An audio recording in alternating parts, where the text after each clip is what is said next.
Is this on? Yes, it is.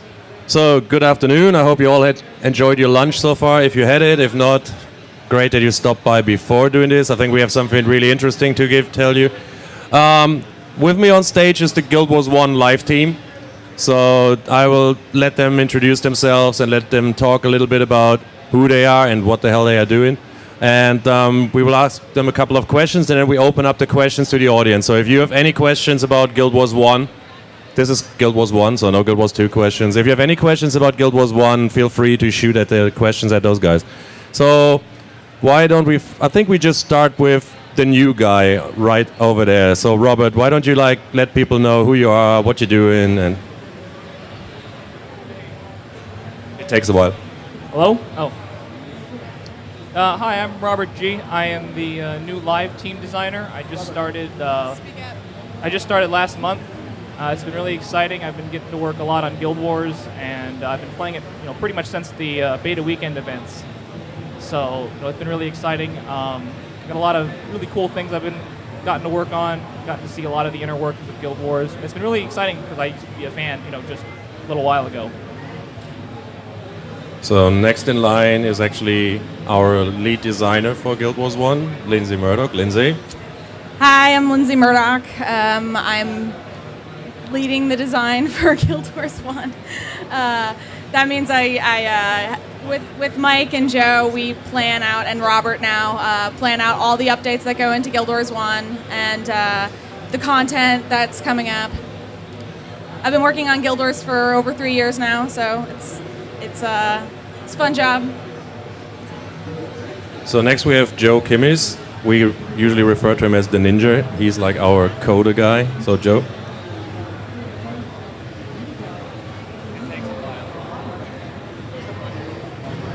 All right.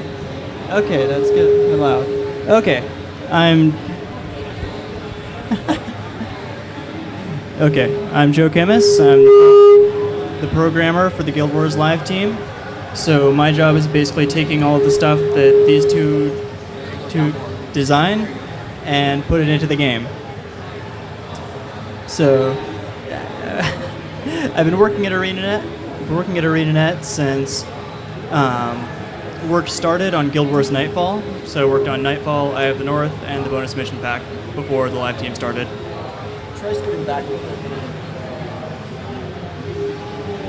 Yeah, I think Joe is in the wrong position. Last in line is Mike Zadorojny. He's our QA lead and Guild Wars Live producer. So Mike, why don't you say hello to the people? Hey everybody. So my job pretty much is to take all the amazing ideas that the designers come up with and figure out how we're actually going to be able to do it, and fit it into a schedule so that the artist can work with it and that Joe can actually find time to actually get it done for us.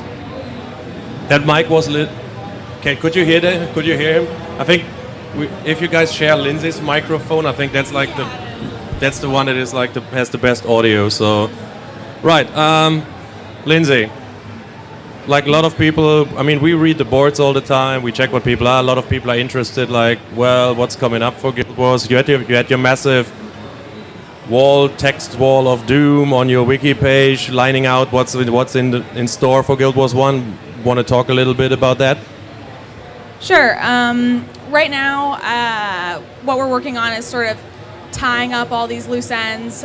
We've had this big, long list of projects that we want to work on, and a list of projects that have been worked on for Guild Wars 1 before everybody moved on to Guild Wars 2. And so we've been just sort of eating away at that list, bite sizes here and there, trying to get down all these this of things that we've had just piled up that we really want to get done. So we're working on that now for the rest of the year. Hopefully we can get a lot of that stuff taken care of, and we can just start pushing Guild Wars into the future next year. Robert, like I said, you were the new guy. It's probably interesting for a couple of people because you made the transition from player actually to be working on the game that you played and loved. So, how does this happen, and how does it feel actually, for switching from the player side to the developer side? Well, first of all, I think there's a transition when you go from being a player in general to being a game developer, and that happened for me when I got into the game industry. a little while ago. But it's kind of a different feeling going from being a player of a game you're really into and you've played for this long, and then you get to develop it. You get to see you get to look under the hood basically, and you can see a lot of the things that you didn't realize or the things that you did realize. I mean, it was really fun for me because back in early Guild Wars, before we had things like the Isle of the Nameless, like I do things like we'd sync in team arenas and test out game mechanics. Like, for example, hey, does empathy trigger once or twice on dual shot? And stuff like that. And so it's really exciting for me to be able to do that kind of thing and actually have access to that kind of data now. And so I can kind of really, it's really fun to just examine the mechanics and see these things from an insider's perspective. Joe, Linsey is always coming up with these crazy ideas she has in her mind, and then she basically throws them at you. What is it? Is it a piece of cake? At Linsey comes with ideas oh yeah, sure. I code it in 2 minutes, or is what is the process behind actually the game designer comes to you and says hey, I have this cool idea. Can we do it? And how it actually ends up in code? Well, so usually what happens is either am I just sitting in the wrong place? Usually what happens is that when a designer comes to me with a design, either it's something that's already been done in the game, like it's a variant of a skill or another quest that you have to go kill things for, and that I can just say, okay, yeah, this will take me 3 days, 1 day, a week. Sometimes I get something that hasn't been done in the game yet, like last April we added the equipment bag, and so then it would take me several days of figuring out, can this actually be done in Guild Wars 1? Because there are some things that the engine just isn't going to support no matter how hard you try. A little bit more on that, though. The thing that we've always discovered is that Linsey will say, hey, this is a really cool thing I want to do, like the equipment bag. And it's always a crazy idea. And less than 2 days later, we'll get an email from Joe saying it's in the next build on dev. Yeah, so actually Joe makes stuff happen that is not supposed to happen, I think. At least that's what I get sometimes. Mike, what do you actually do? Right, just maybe explain a little bit. That's producer. What do you actually do? So I'm in charge of making sure that we actually have a schedule and that we're trying to follow it, making sure that various deadlines that need to take place before a build can get out, like localization, working with the artists to make sure that if we're going to do, for instance, upcoming with our festivals that we're coming up with, the Halloween masks are something we always do every year. So working with the artists to make sure that we have a theme, that they're following Linsey's kind of idea of what she wants to see for this to happen, making sure that QA gets it on time, that they have enough time to take a look at things, test them out, make sure it works.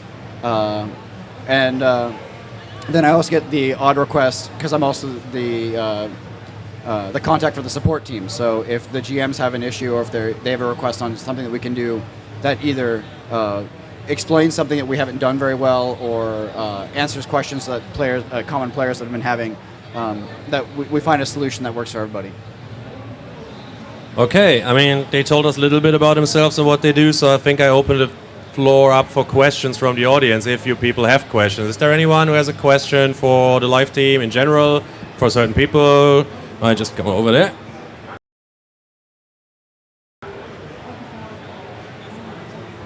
Hello. I was reading the other day that team arenas may change to sealed deck, and I don't know what that means. What does sealed deck mean? When I go in, I'll have just certain skills I can choose? So sealed deck is a concept that comes from Magic the Gathering. It's where in Guild Wars' skill system has a lot of similar things to Magic the Gathering. So in Magic, when you're playing sealed deck, you're getting a randomly selected deck of cards, and you don't know what's in those cards, and you have to build your deck from that right there and then play with it.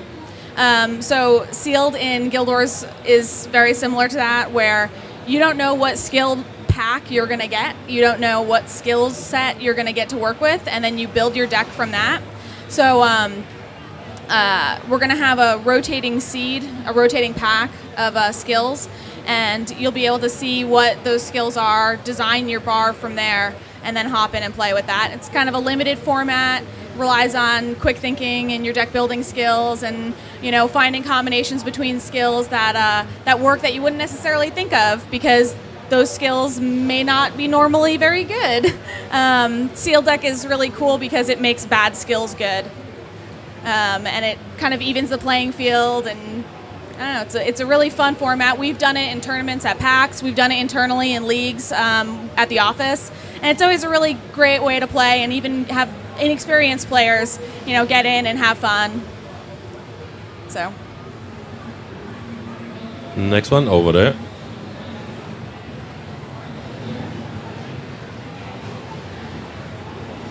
Hello, name's John Paul. I hate PvP. No, PvP hates me. So I very much enjoy the PvE. I'm working hard on all my titles, doing all the hard mode stuff, dungeons. Updates. What do I have to look forward to? We've had things like mocks. We've had a few new quest chains. What else do you have in the works for me?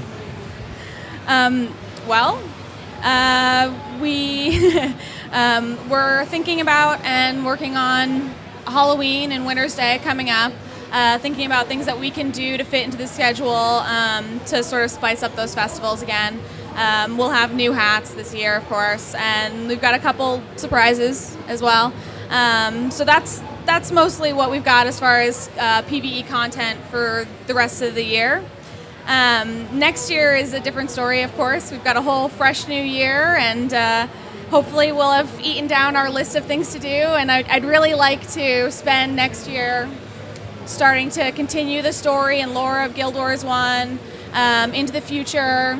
All the lore that we've developed for Guild Wars 2 is really awesome, and it'd be cool to see some of that in Guild Wars 1 and how it plays out. Actually, I have a question, which is a follow-up one. It's not a question. It's like we read on the forums all the time. It's like it's come on, guys. It's so easy. Just make a new quest or just generate a new quest chain. Maybe you would like to elaborate a little bit on like what actually is involved in just generating one quest. Well, it's kind of hard to give a really concrete number to because, of course, it's a rolling process. I have a part of it, and then I hand it off to somebody else, and they do a little bit, and then they hand it off to somebody else, and they do a little bit, and then it might come back to me, and I do a little more. But it can take up to a month for a single quest from start to finish, where it spends a week in design, then it goes to code for a week, comes back to design for another week, goes to QA, bug fixing. Content actually takes quite a bit of time to develop, and the discrepancy between gameplay hours that you may get out of a single quest, like mocks, for instance. The mocks quest chain is probably a few hours of gameplay. If you want to push it, you could probably get a good 5 hours of gameplay out of it at most. But it took a month of development time with me leading the design of it and 2 other designers working on those quests as well in their spare time. So it does take a lot of time to do content.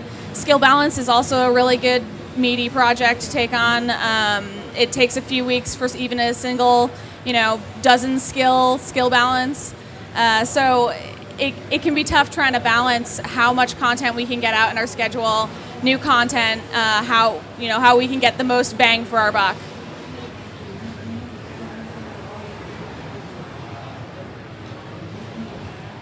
Hi, my question is about specifically nerfing and such.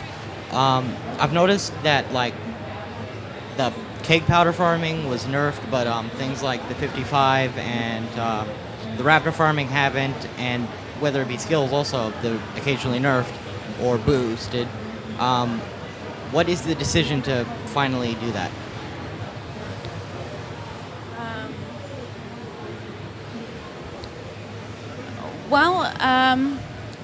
So nerfing farms in PvE is kind of a delicate balance.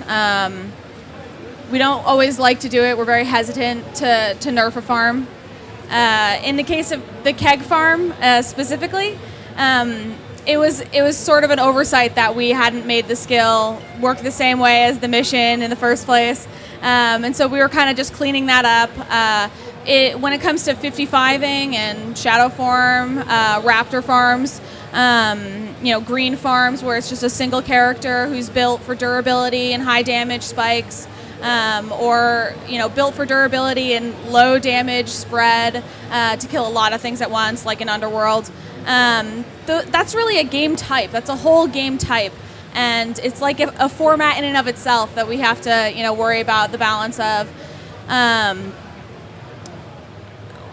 When it comes to actually taking the step from, okay, this farm is really popular, people do it a lot, maybe it's an issue, maybe it might be overpowered, the build is overpowered.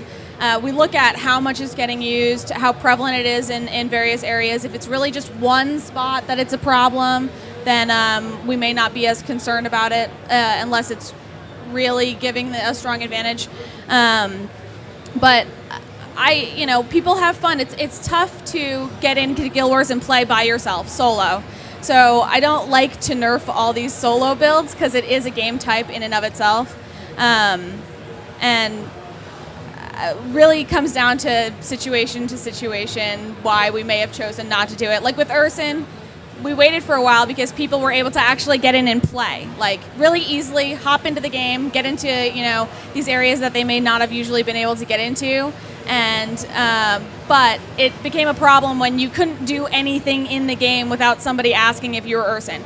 You couldn't play Thunderhead Keep without asking if you were Urson, and that's a problem. It's a problem when it's everywhere, but niche farms are cool, so.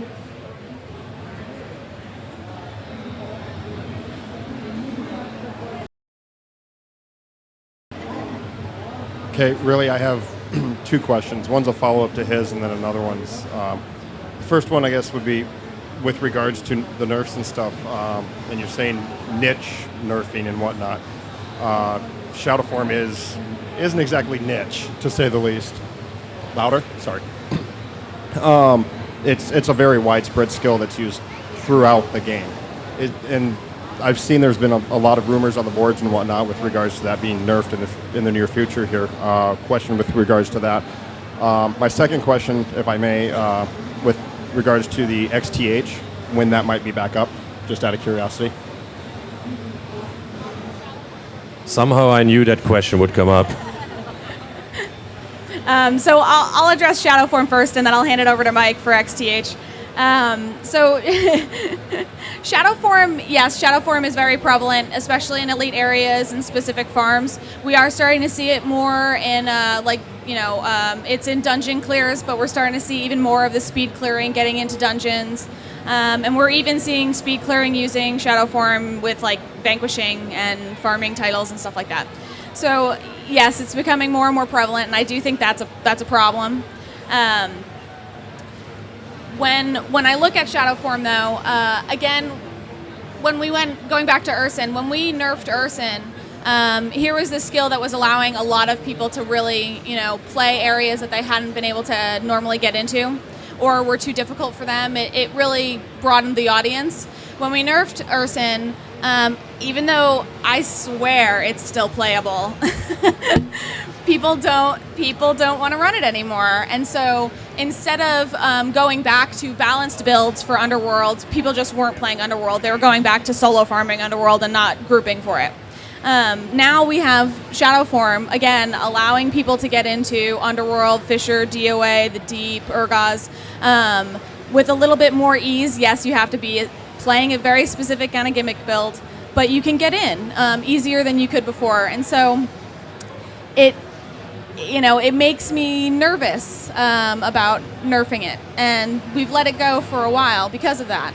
Although it's becoming more prevalent and it's becoming more heavily abused, 8 minutes for Underworld is way too fast. way too fast. But I feel like if we just nerf Urson, it's going to go back to now we just can't group. And I don't think that's a really good trade-off. Yeah, people are requiring Shadow Form to get into these places, but at least you can get in. So if we're going to address this, I want us to do it in such a way that we're also making it easier for players to get into these places and having them be a little bit more player friendly, not necessarily easier, but more conducive to group play rather than solo play. And that makes it a bigger project. That makes it a much bigger project. It's not really as easy as just changing a number in an XML file and throwing it up. I know it may seem like that, but I don't want to just have a bunch of people exodus from the game because they can't play these areas that they were able to play with Shadowform. So it's going to take us a little bit more time before we address it, but it is on our schedule, in fact. So there you go.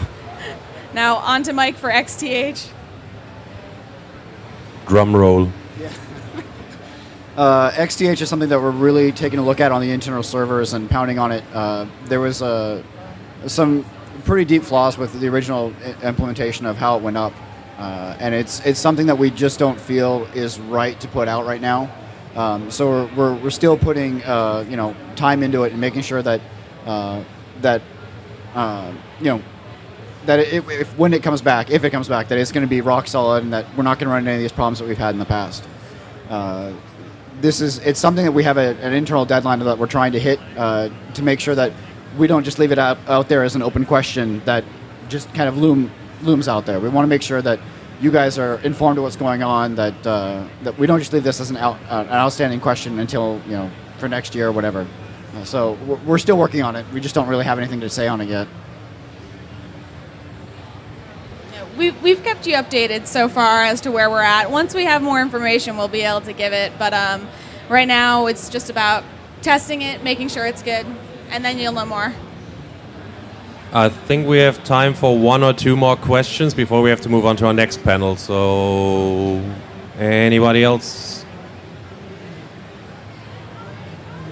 Hey guys, just wondering if you have any more information about the test crew. Like, is it just going to be PvE? Are we going to do PvE? Like, are there going to be hours where players are going to be online, or the schedules, or just like general information like that? What?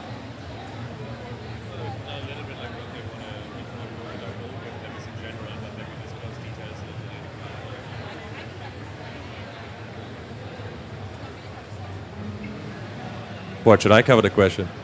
Well, I can. Okay. It is a community thing, isn't it? It is a community thing, yeah. So it's our plan with it is really to get your feedback early on changes we want to make to the game. This includes PvP skill changes. Linsey talked a little bit about all the ideas she has to take the game into the next year and like creating new content as well. This will be covered, but we need the test crew for that as well. It's just like you guys play the game for so long, you know the game so well. And the more eyes actually look on stuff, and the more people test stuff properly. I mean, it's my job to read the forums, so I'm aware of all the ideas that are out there and how easy it should be to fix stuff. Theory crafting is always a fine thing, but if you actually test stuff, that's invaluable.